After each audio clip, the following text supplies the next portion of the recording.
Арбаңыздар, урматтуу Рухеш ТВ каналын көрүүчүлөрү, мен силерди жадаткыр О Шакир тиги мындай деп баштайлычы, кандай десем, жанагы Ома кыргызга, дүйнөнүн артан кууган кыргызга, Татапата деген фанаттарын качы жеткиликтүү мен тааныштырайын мейманыбызды.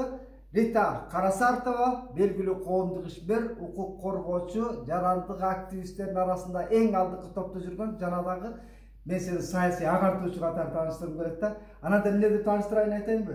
Шпион деп тааныштырайынбы? Эл ушундай жарлыктар менен ат коюп калбадыбы? Сага окшогон кайраттуу ушундай канча мындай жаалданган топторго туруктуу болуштун өзү кыйын да. Анан мен сага чоң урматым бар, кыздарга өзгөчөчү. Саясий акыркы жылдардагы саясий айдынга кимдер чыкты? Обондорчу. Обондорду чыгардык да. Бирок өзүңдөй ошол саясий агартуу ишин, укук маселесин дамамат какылдап, какшап, чарчабай келаткан сендей кыздарга монтип таазим этким келет да.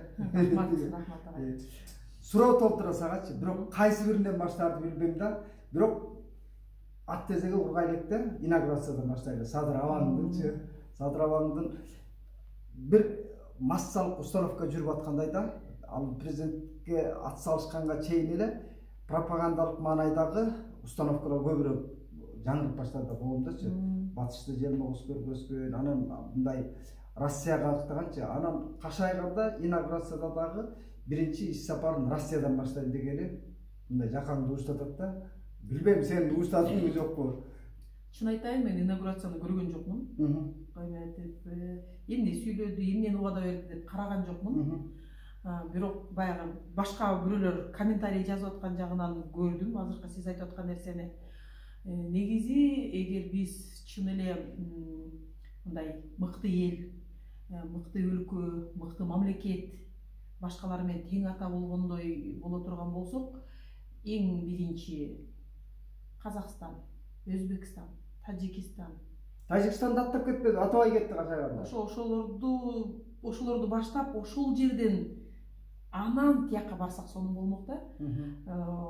Бирок эми баягы өз жана казанчынын өзү кайдан куракчасы деп ошондой болот. Бирок кийинкиге келечекке биз кошуналар менен жакшы мамиледе болуп алсак, бул баягы кайсы маселени кийин чечип кеткенге жеңил болот. Мисалы үчүн чек-ара. Чек-ара жылып келатат, элдердин наразычылыктары өсүп келатат. Ошол жерде күндө менин баламды бирөө башымдан чаап кетет бекен. Дагы бирөө үйүн сатып ийсе дагы бери жака жылып кетет бекен деп. Анткени алар акырын эле үйлөрдү сатып алып эле ошентип чек-ара жылып келатпайбы? Ошентип кайгырып патриоттор отуруп дагы үй сатылса эмне болот деп күндө жанагы кооптонууда жашап. Андан сырткары жанагы эле сиз тияка кетем деп аткан мамлекетке бир нерсе керек болгондо ошо чек-арадагы маселени кичине мындай ары бери сүйлөтүп коет да. Анан кайра эле биз барып эле баягы уруш талашка келип калабыз. Кеттик түйүнүнө келдик. Мына акцент кылайын. Эмне үчүн Россияга иш сапары менен биринчи сапарын ошол жака көздөгөнүч, мисалга учкуч самолет учуп барасачы, багытын алат да, же болбосо моряк деңиздин үстүндө маекти алгандай эле мамлекеттин жолун баштайм деп аткан киши авторитарный өлкөгө. А бирок бүгүнкү күндө Путиндин акыбалы суктанарлык эмес. Беларустан сыяктуучу. Анан күнү бүтүп бараткан авторитаризмдин өлкөсү менен бул баягы өлкө башчысы катары келечекти көрө албай аткан, эмне үчүн Евросоюз же өнүгүп аткан өлкөлөр менен эмес. Бүгүнкү күндө бул ниетинде мындай болуп атпайбы? Баш мыйзамда дагы жеке бийликти орнотууга аракет кылып аткандай, бул адамдын кулк мүнөзүн туюндуруп аткан жокпу? Албетте туюндурат. Анткени себеби биз 2010-жылы 80ге жакын өзүбүздүн мекендештерибизди жоготкондон кийин бийлик орну элек турган кезде конституцияны жаздыртып, күндө эмне жазылып атат, кайсы пункттар коюлуп атат, карап туруп анан кичине болсо дагы парламентаризм жака кадам таштайлык деп туруп, президентти да калтырып коюшкан, но парламентско-президентский кылышкан да. Ошондо 10 жылдын ичинде кандай гана кысымдарды көргөн жокпуз. Ошол эле Россия жактан деле баары эле өздөрү араң жашап жүрүп кайдагы парламентаризм экен деп туруп мындай бизди мазактап шылдыңдап ушуларда дагы эми парламентаризм болобу деп келаткан. Анткени себеби жана сиз айткан авторитардык бир киши башкарган бийлик мындай өзүнүн жанынан эле уже урай баштады. Бизде эгер жакшы жебиш берип кетсе, ал түзмө түз биздин кошуналарга барып сөз болуп тиймек, иш болуп алдыга жылмак. Но бирок айта турган нерсе бар. Баягы өзү тактада отурганда мен эбегейсиз укукка ээ болсом керек, жакшы болот эле деген лидерлер пенсияга чыгып тактасын бошотуп берип атканда Назарбаевди айтайын. Казак өнөөсүнө парламентаризм керек деп туруп кетишет да. То есть ошол бир мезгилде уже өзү кетип атканда жанагы ал эмес Россия парламенттик башкаруу ошого барсак деп, ошондо мындай да коллективный разум деп коет го, баягы эми жамааттык сезим. Бир кишинин ордуна 40 киши отуруп алып туруп, ортого салып бир маселени чечсе, бул жакшыраак, салмактуураак чечим болот дегенге баары баратышат да. Азыр анализ жасап көрө турган болсо, бир аябай эле күчтүү сот системасы болуп, даже президенттин жана Америкада туура эмес жакка баратса колун чаап койгондой сот системасы болуп эле, баягы президентте сен өзүңдүн ыйгарым укугуңдун чегинде чыкпагын десе, андай ишөө болот экен. И то байкап атасыңар, Америкада да кризистер башталган. А мындай ээн эркин ортого салып кеңешип кескен бармак урбайт кылабыз дей турган болсо, ал парламентаризм. А биздин өлкө, биздин эл бул тети байыртадан бери канына дагы, генине дагы парламентаризм сиңген эл. Биз бир хандын алдында бир ханды тутуп жашаган эл эмеспиз да. Ошон үчүн бизди мындай куруп тигиндей курсаң деле жанагы революциялар эмне үчүн келип аткан? Анткени үчүн бир киши өзүнүн бийлигин орнотом, өзүнүн бийлигин өзүнүн баласына өткөзүп берем деп монархиянын бир жыттанган нерселерин баштап атканда эле хрикс деп алып салып, революциялардын дагы түпкү тамыры ошол жерде да. Ошон үчүн азыр кайра артка ыргытып салганда кадимкидей мындай жерди мындай бутубуздун алдынан мындай уруп салгандай эле ощущение болдук. Но бирок эми элдин көпчүлүгү ошону макул болуп добуш бергенден кийин эми анда ушул дагы нерсени басып өтүш керек го деп кайра макул болуп отуруп атабыз да. Бирок кантип басып өтүшүбүз керек? Артка кадам шилтеп койду да бул киши. Ал Садыр Аванс дагы, тиги анын командасы дагы дүйнө каяк жака өзгөрүп атат, ошого анализ кылбаганы таң калтырат да. Маселен, өткөн жылы Райым Миллионго каршы реакция кыймылы чыкканда Балконскийлер, жаштар чыкты да. Бүгүн Навальныйды колдогондор дагы таптакыр жаш буун мектеп партасындагылар чыгып атат да. Бул дүйнө каякка өзгөрүп атат деген кеп да, алардын талабы ошо демократиялык процессти каалап атат да. Бул мындай экен да, алар азыркы бийликке келген кишилер ойлойт экен да, аглам өзгөрбөйт, анын сезим өзгөрбөйт деп ойлойт экен да. Биздин балдарыбыз мына бул айтып атпайбы, 99-жылдан кийин алар уже 21-ге чыгып калышты. Алар жанагы Z поколение деп коет экен. Алар таптакыр башка. Андан дагы кичине улуурактар, алар таптакыр башка. Аларды мен коркутуп, өздөрүнүн жөнүгө салам, бир мындай тезигинге алам деген алар алынбайт. Ошон үчүн каяка кубулушуп кетип баратат, биздин ан сезимибиз кайсы жерге кетип баратат дегенди иликтеп туруп, ошол саясатка башкарууну салыш керек болчу да. А бүгүнкү күндө мурункудай кылган камчы менен эмес, а только пряник менен башкаруу система уже иштейт. Пряник деген бул мотивация. Именно ар бир кишинин тети ички дүйнөсүндө турган нерсени акырын чукуптуруп, сен да ошондой болбойсуңду, сен кыйынсың да, сенден башка ошону жакшы эч ким жасабайт деп. Ошондой ыкмаларды колдонсак, ал жаш кезден баштап мен кыйынмын, мен ошону жасай алам, мен ушуну ишке ашыра алам, мен элиме ушундай сонун нерсени алып келем деп канча ирет алдыга жылабыз да. Мынтип, сен түрмөгө туруш керек, сен мындаш керек, сен тизгиндеш керек, сен куйругуңду кычыш керек деген ордуна да. Ошон үчүн бүгүнкү күндө жаштарга иштебей турган, келечекке таптакыр тиешеси жок ыкманы кайра алып келгени бул абдан өкүнүчтүү нерсе.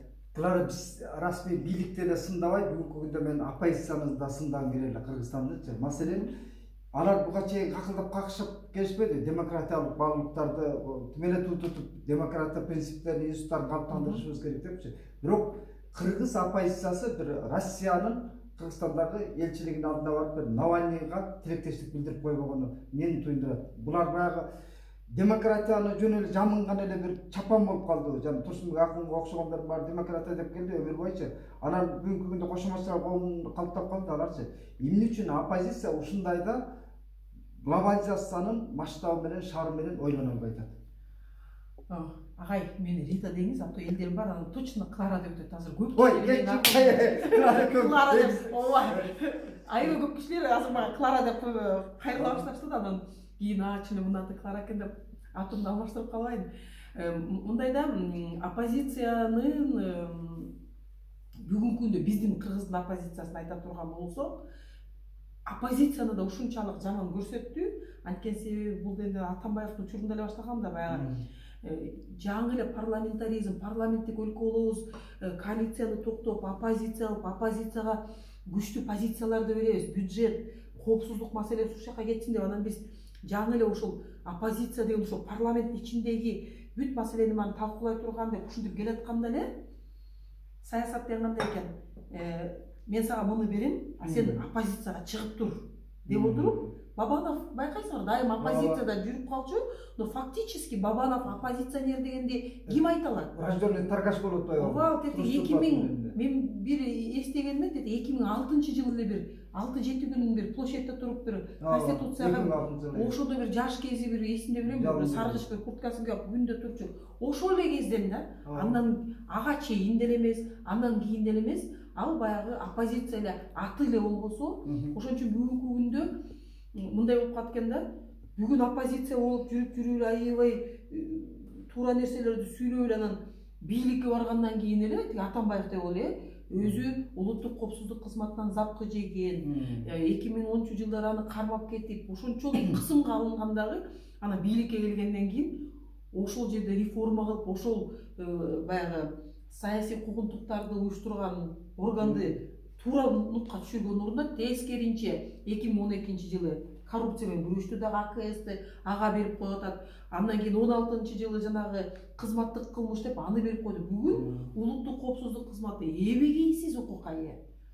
Кайсы кишиге болбосун, жок дегенде жанагы Facebook'та отуруп алып бир нерсе туура эмес жазып койсо дагы, жанагы улут аралык, дин аралык, регион аралык кастыкты жаратып атат деп туруп, кадимкидей жоопко тартканга мүмкүнчүлүгү бар эбегейсиз укукка ээ болгон орган болуп калды да. Анан саясий куугунтукту ошолор жасап алса анан ким жасайт? Ошон үчүн оппозиция дегенде деле баягы дайым оппозицияда жүрөт, дайым бир көз карашы, айма оппозиция болгондон кийин бийлик дайыма өзүнүн бийлигин эбегейсиз чоңойтуп, анан ачык айкындыктан кетип жашыруун кылса, оппозиция дайыма демократиялык нерсени жылдырыш керек деп ойлойм да. Ачык болсун да, ачык либералдык багыттарды ортого сал, талкуулайлы, көп кишилерден сурайлы, давай отчетуңду бергин деп, жанагы акыйкат башкаруунун эле принциптери да. Ачык айкын элден сурап алуу, анан отчет берүү деген. Ошолорду талап кылган эмелер ал баягы оппозиция болуп, альтернативдүү көз караш кылыш керек да. Биздики баягы ошо либерал сонун деп келаткан кишилер эле бийликке баргандан кийин эле кайра тиги баягы бийликтин жашыруун, өзүн билемдик саясатта түшүп кетип аткан өкүнүчтүү болот. Рита, мен сен жөнүндө элге сен портретин айта кетейинчи. Эй, жолуң болгор кыргыз, Рита Карасартова кыргыз коомунда эмне үчүн жаман көргөндөр бар? Себеби биз сеничи маалыматтык бир пропагандалык маанайдагы маалымат күч болуп атат, сен ошонун курмандыгы болуп келатасың да кыргыз коомуначы. Себеби сени саясий агартуучу деп билем да.